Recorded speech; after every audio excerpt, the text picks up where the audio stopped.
नसरापूर प्रकरणी भीमराव कांबळे याला सत्र न्यायालयाने फाशीची शिक्षा सुनावली। आपल्यासोबत काही नागरिक आहेत, त्यांच्याशी संवाद साधणार आहोत। आज सकाळपासून हे जे नागरिक आहेत ते या ठिकाणी दिसत आहेत, ते न्यायाची मागणी करत होते आणि या भीमराव कांबळेला फाशीची शिक्षा व्हावी अशी त्यांची मागणी होती। आपल्यासोबत या ठिकाणी नागरिक आहेत, त्यांच्यासोबत आपण बोलूयात। समोर फाशी द्या। काय सांगाल? खरं तर त्याला फाशी सुनावण्यात आलेली आहे, काय तुमची पहिली प्रतिक्रिया आहे? मी अगोदर हेच सांगितलेलं आहे की त्याला फाशी द्यायची तर मरेपर्यंत फाशी म्हणजे नेमकं काय, जन्मठेप करणार आहात काय? असं फाशी नको, सर्वांसमोर फाशी द्या। त्यांनी जो बलात्कार केलाय, जो अन्याय केलाय, तो चुकीचा बलात्कार आहे। असा जर हा एक राक्षस जर बळावला गेला तर अनेक राक्षस जन्माला येतील, असे राक्षस पुन्हा जन्माला येऊ नये। म्हणजे तुमचं असं म्हणणं आहे का की उशीर झालाय त्याला शिक्षा सुनावण्यासाठी? हो, उशीरच झालाय ना। हा प्रकार घडून त्याला कालावधी किती लोटला आणि आज फाशी शिक्षा तुम्ही देताय, आणि ते पण मरेपर्यंत फाशी द्या। मरेपर्यंत फाशी म्हणजे नेमकं काय?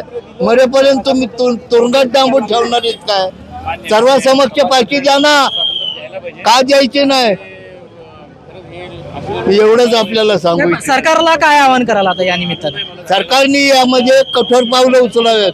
उचललेली पावलं आहेत ती योग्य आहेत, पण मरेपर्यंत फाशी नको आहे, बाबा एक मिनिट।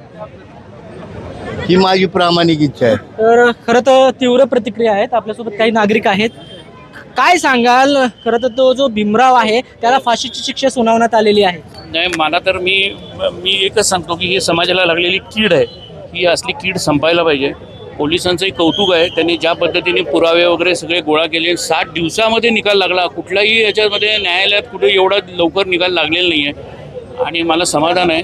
पीडितांच्या कुटुंबसुद्धा आज व्यवस्थित न्याय मिळाला आहे, ते पण आज आनंदी असतील की न्याय मिळाला आपल्याला। परंतु अशा घटना होऊ नयेत म्हणून प्रशासनानं काय पावलं उचलली पाहिजेत? हे इंडिव्हिज्युअल आहे। आता हे खरं म्हणजे हा जो आरोपी जर बघितला तुम्ही तर हा एक अनपढ किंवा गवार कॅटेगरीमधला आहे, याला काय करणार? हे संपायलाच पाहिजे। हे काय त्याला माझ्याकडे त्याचं उत्तर नाही आहे। खरं तर हे पुणेकर नागरिक आहेत आणि यांचं थेट म्हणणं आहे की फाशी झालेली आहे ती समाधानाची बाब आहे, जेणेकरून अशा विकृती पुन्हा अशा गोष्टी किंवा असे जे गुन्हे आहेत ते घडणार नाहीत। त्यामुळं एकूणच एकीकडं उशीर झाला असं सांगितलं जातंय, तर दुसरीकडं या शिक्षेवरती समाधान व्यक्त करताना नागरिक दिसत आहेत।